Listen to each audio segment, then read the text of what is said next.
বিনোদিনীর পরেই এরকম একটা অ্যানাউন্সমেন্ট? আমার কাছে একটাই বিনোদিনী, যে বিনোদিনীটা রিলিজ হচ্ছে, বাকিটা আমি জানি না। উঠে আসা একজন এই ইন্ডাস্ট্রির কর্মচারী। এবার একটি কলকাতার ইন্টারভিউতে দেখা গেল অভিনেত্রী শুভশ্রী গঙ্গোপাধ্যায়কে। সেখানে অভিনেত্রীকে জিজ্ঞাসা করা হয়, দেবের সাথে তো আপনার ধূমকেতু রিলিজ করছে, এই নিয়ে আপনার কি মতামত? নায়িকা জানিয়েছে সে ভীষণভাবে এক্সাইটেড এই মুভির জন্য। I am very very very excited. ধূমকেতু রিলিজ নিয়ে দারুণভাবে এক্সাইটেড শুভশ্রী গাঙ্গুলি। তবে দেবের কথা শুনেই যেন মাথা চটে গেল নায়িকার।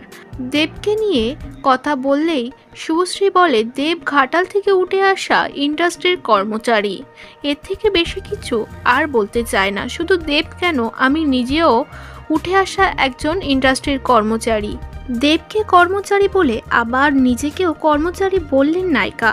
তবে কি কন্ট্রোভার্সি আটকাতেই দেবের কথা বলে নিজের কথা বলে আবার চেপে দিলেন বিষয়টা, এমনই মতামত অনেক নেটিজেনদের।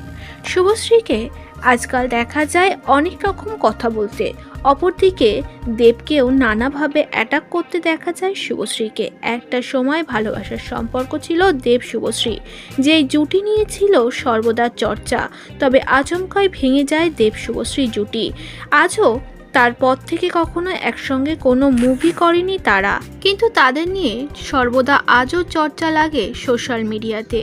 এখন আবার দেখা যায় দুজন দুজনের প্রতি এতটাই বিরক্ত যে কেউ কারোর কথাটাই সহ্য করতে পারে না। ভালোবাসার সম্পর্ক এতটাই তিক্ততাতে বদলে গিয়েছে। 2 সন্তানের মা রাজপত্নী শুভশ্রী গাঙ্গুলি। অন্যদিকে রুক্মিণী মৈত্রর সঙ্গে জমিয়ে প্রেম করছে দেব। হয়তো চলতি বছরেই বিয়ে করবেন তারা।